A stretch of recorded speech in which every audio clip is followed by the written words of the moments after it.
Hey everyone, this is Josh Carney from Carney Media Group and the Music Tech Help Guy YouTube channel.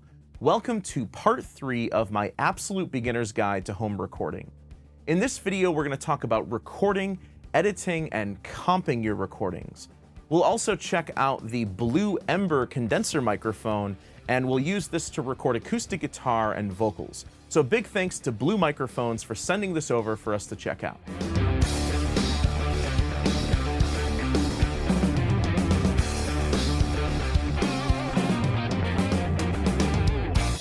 I've always said that the quality of your final mix is a direct result of the quality of your recording and your editing. In music recording, we accept the fact that every take isn't going to be a great take. So we do the best we can to get a great recording by properly placing microphones, and also the musician makes sure that they're prepared for the session, because if they're not, you're never going to get a good result. And then in editing, we can take what's hopefully already a good recording and make it better by hiding elements in the recording that we don't want in the end result. So things like bad takes, out of tune notes, extraneous noise in between phrases, timing issues, things like that. So in this video, our singer here is going to record the same song in 2 different ways.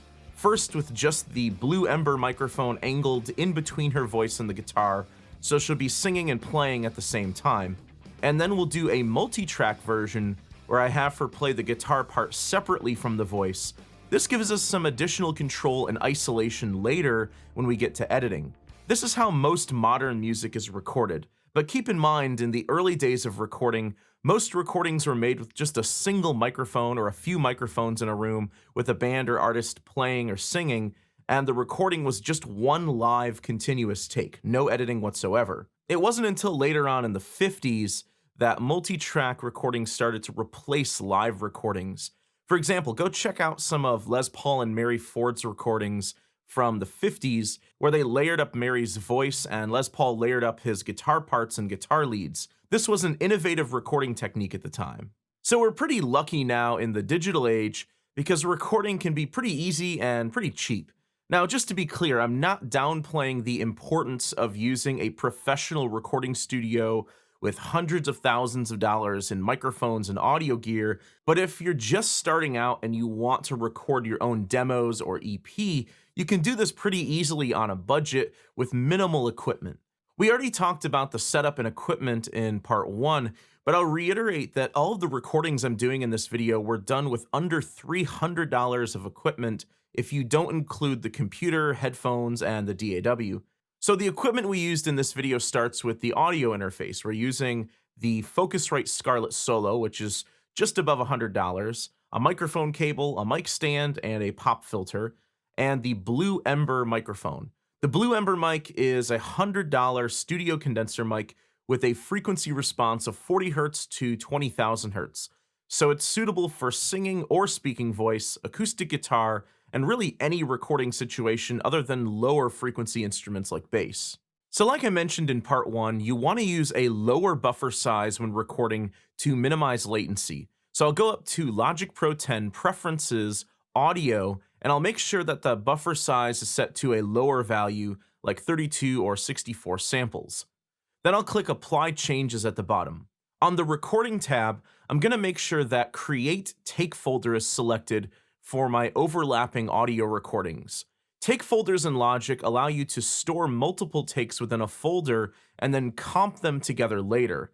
Comp or comping comes from the word composite or composite take, which means that you can take the best parts of multiple takes and combine them together to create a better take, which I'll show you how to do later in this video. So here we're recording a new take on top of an old take that didn't turn out so well. Also, I have her playing to a metronome at 136 BPM. By default in Logic, the metronome will sound when you're recording, but not when you're just playing back audio. You can customize this by right-clicking on the metronome icon. I think I need a devil to help me get things right. Pick me up a new evolution, 'cause this one is a lie. We sat around laughing and watching the last one die. And I'm looking to the sky to save me, looking for a sign of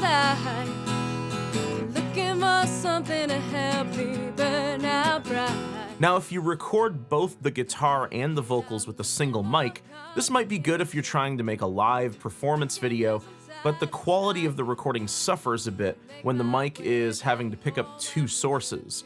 However, making a live version like this first can be helpful as a scratch track for her to play along to later. If she's just playing her acoustic guitar alone, it can be difficult to remember where she is in the song without hearing the lyrics. This way, she can hear the original recording with vocals while she overdubs the guitar parts.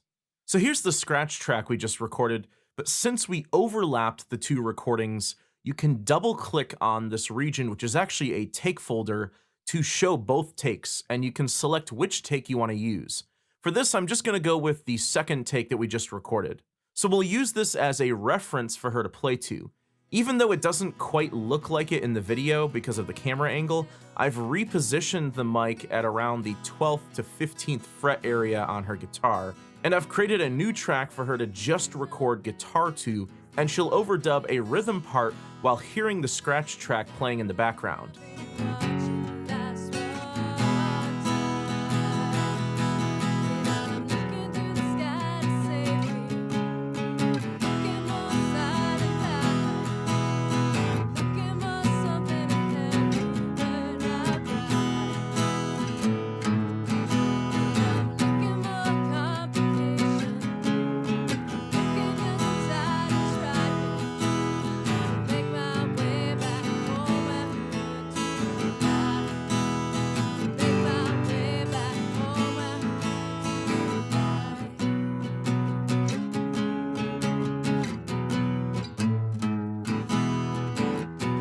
Now we can go back to the beginning again and overlap an additional take right on top of the previous take.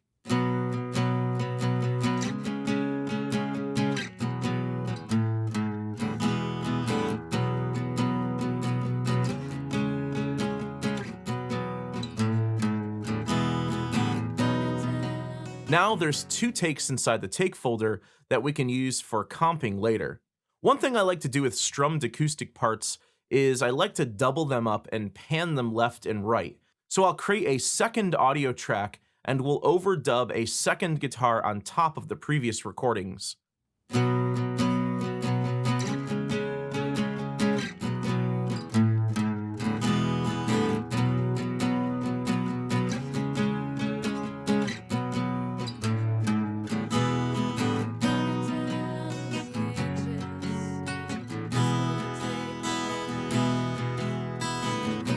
And then I'll overlap a second take here as well.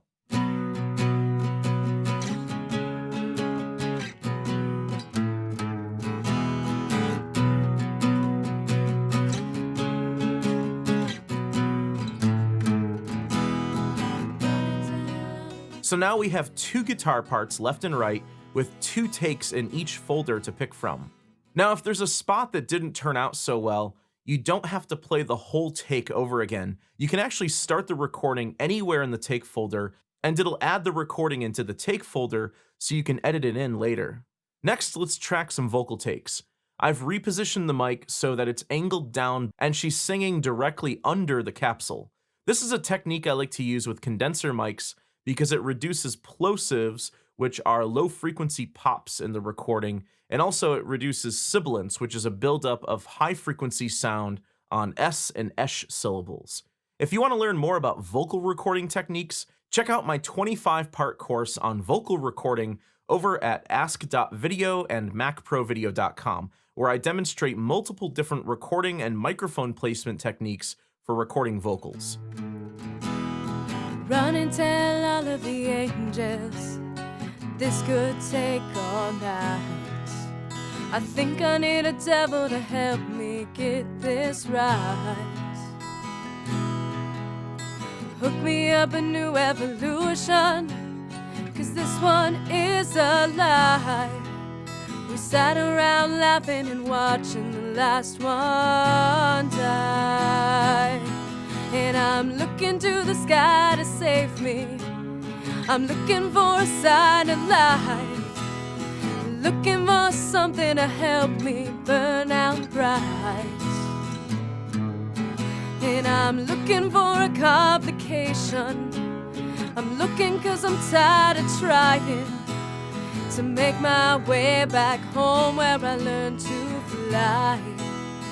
Make my way back home where I learned to fly. Using take folders is particularly helpful for vocal editing later, so let's do a second take. Hook me up a new evolution, 'cause this one is a lie. We sat around laughing and watching the last one die. And then let's do a third take as well. Hook me up a new evolution, 'cause this one is a lie. We sat around laughing and watching the last one die. And I'm looking to the sky to save me. I'm looking for a sign of life. Okay, so now that we've made our recordings, what I'm going to do is mute the original scratch track, and I'm also going to click this H button here to hide it. So when you hide a track, you can press the H button on your keyboard, and what this does is it hides and shows your hidden tracks. So I'm going to hide that track, and I've also muted it so it doesn't play back. Next, I'm going to mute the vocals as well because I just want to work on the guitars first. Let's actually solo out the first acoustic here, and let's go through and comp this guitar part.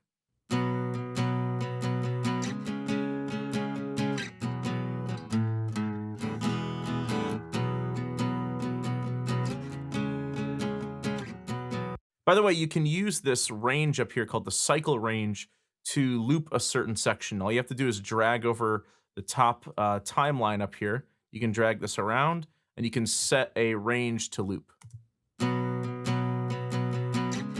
So if I stop and start again, it goes back to the beginning of that cycle range. I'm also going to turn my grid snap off so that none of my edits snap to the grid. So if I double click on this take folder, you'll see both takes that we recorded. So here's the first take and here's the second take. Now, in addition to selecting an entire take, there's a function in Logic called quick swipe comping that allows you to swipe over any of the gray areas that aren't being used and use them. And what this does is it punches that area up into the main take up here. So what's up top here is essentially a composite take of all of the edits that we make down here. I'm doing this with just 2 takes here, but you can do this with as many takes as you like.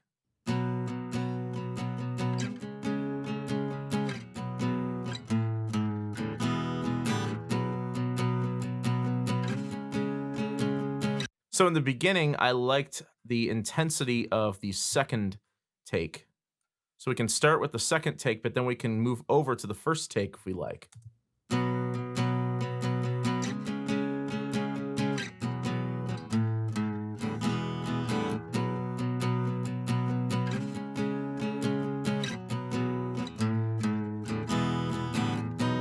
The other great thing about quick swipe comping is it automatically crossfades the edit points. So when this switches from take 2 and jumps down to take 1, it automatically crossfades that edit point so you don't get any pops or clicks in the recording. If you don't see these crossfades in your composite take, just go up to Logic Pro 10, Preferences, and then go down to Audio, and then go to the Editing tab, and make sure that a crossfade time is set here. Okay, so off screen, I went through and comped both of my acoustic guitar parts. So if I double click on my first acoustic, you'll see that it jumps back and forth between the first and second take quite a bit. And the second guitar here does the same thing. I did have her go back in and dub in just this section to try to clean up some of the picking, but I actually ended up liking her original 2 takes better than these, so I didn't use those at all.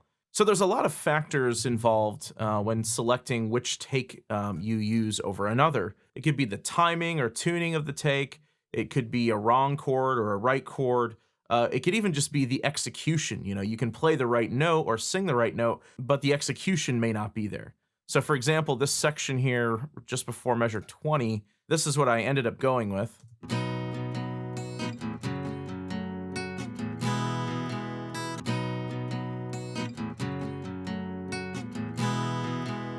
So it jumps down to take 1 and then jumps back up to take 2. If I just use take 2 for this whole thing,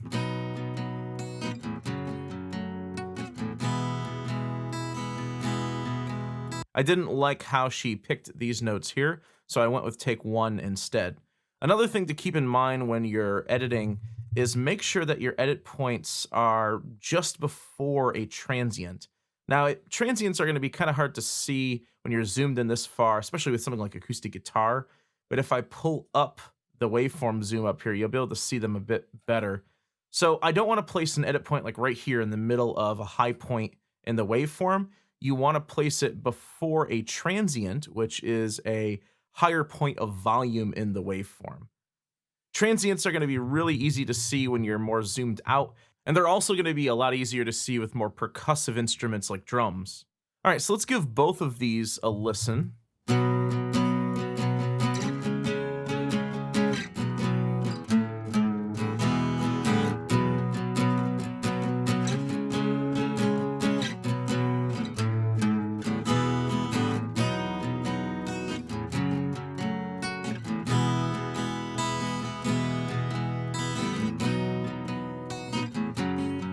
So sometimes what take you choose might be a result of the timing of two overlapped takes like this. So for instance, right here, you can see that the second guitar is a bit ahead of the grid. So if I double click on this, let's choose this take instead. And let's see if that fits better with the first guitar.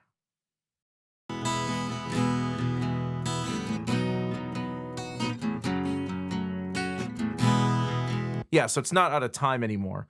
So another thing you could do is if you're doubling up tracks like this, go through and listen to the whole thing and make sure there aren't any weird timing or tuning discrepancies between the two different takes. With vocals, I'll typically go through and comp them phrase by phrase. So I'll select the cycle range around an area up here. By the way, if I didn't mention it before, you can press C to hide and show this.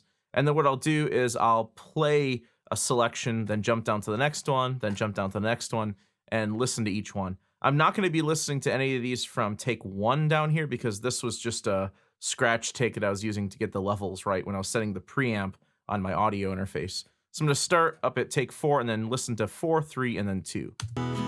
Run and tell all of the angels. Run and tell all of the angels. Run and tell all of the angels. And if you have a consistent singer, you'll find that it can be actually pretty tough to choose which take you want. Earlier, when I was talking about execution of the music, this is where it's really important because all three of them can be in time and in tune, but sometimes the tone of one sounds a little bit better, or like the soul or mojo or vibe of it just sounds a bit better. So I'm going to go with take 2. Let's jump over here. This could take all night. Let's jump up here. This could take all night. This could take all night. So I like the front end of this one, but I like the back end of this one. Take 2 is a little out of tune. This could take all night. All right, let's move on to the next section.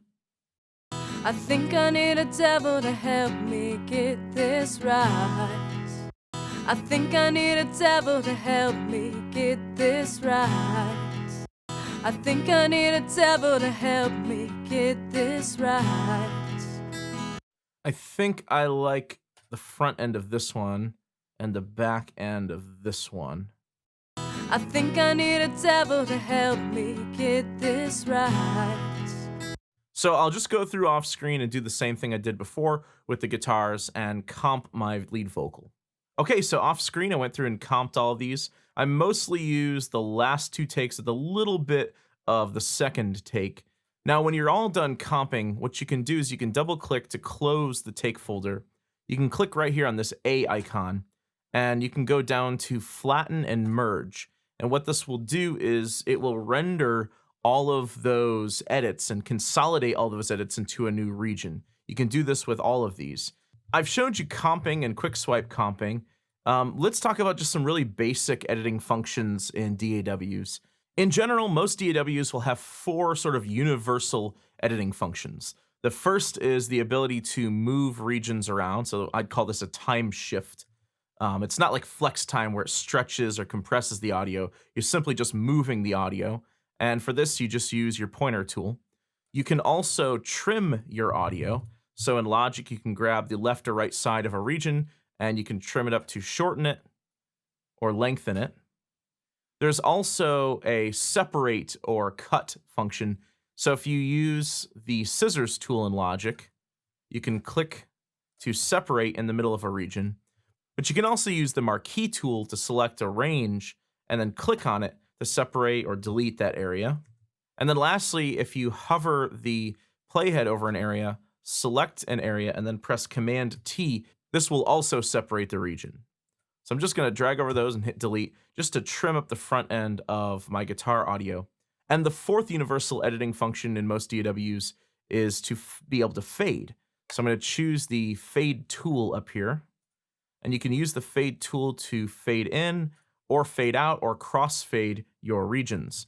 Now, you don't actually have to use the fade tool in Logic, and about 90% of the time I'm simply using the pointer tool with the marquee tool as my secondary tool, or sometimes the scissors tool. And what I'll do is I'll use some of the built-in shortcuts that are in Logic. So for example, if I just drag over both of these, hold Shift and Control, and drag over the area I want to fade, you can create a fade. And you can also drag over these in the middle to adjust the curve of the fade, and you can also adjust the length of the fade. So again, those are the four sort of universal editing functions in all DAWs. Time shift, or just moving regions around, trimming, splitting, cutting, or separating, whatever you want to call it, and then fading. So what I'll do is at the end of the guitars, I'll do the same thing. I'm going to use my marquee tool to just shorten this up a bit. And then I'll select both, press Shift and Control to fade out. And then on the vocals, what I'll do is I will cut out some of the extraneous background noise on some of these longer gaps between phrases. Now, with vocals, you can go through and you can remove all of the breaths and every single gap in between every single phrase, but depending on the genre of music, that may not work out so well. For acoustic music like this, sometimes it can sort of destroy the vibe of the recording. If you cut out all of the breaths, it can sound kind of jarring and over-edited. Leaving some of the breaths in can actually help with acoustic music. So I'm not going to cut everything out, but you could, if this was like, say, a rock song or a pop song, you could go ahead and do that. Now, I could go through and either use the fade tool or the Shift Control function again to go through and fade all these clips, but there's actually a quick way to batch fade in Logic. If you drag over all of those regions, go over here to your region inspector and make sure that this More menu is shown. You can double-click and type in a fade-in and a fade-out value in milliseconds. And now if I zoom in on the front end of any of these regions, you'll see that there's a quick little fade in and fade out on all of the regions. Now, the reason why you want fades on the front and back end of your edits is to keep any pops or clicks from being introduced into the recording. Even if there's nothing being played or sung at a particular point in a region where you cut, there can still be background noise and room tone. And if the room tone or noise just happens to just pop in all of a sudden, it can create a faint pop or click in the recording. So it's generally good practice to fade in and fade out at all of your edit points. Okay, so now that I've got this all edited up, let's give the whole thing a listen.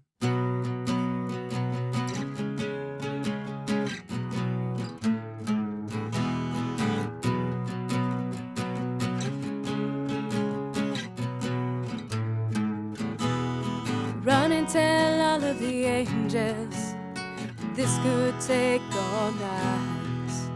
I think I need a devil to help me get this right. Hook me up a new evolution, 'cause this one is a lie.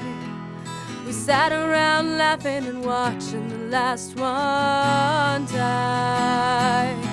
And I'm looking to the sky to save me. I'm looking for a sign of life. I'm looking for something to help me burn out bright. And I'm looking for a complication. I'm looking 'cause I'm tired of trying to make my way back home where I learned to fly. make my way back home where I learned to fly.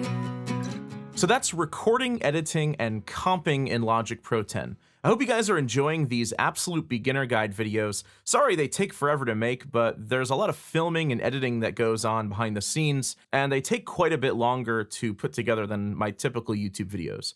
So as always, thanks for the support, and thanks for watching.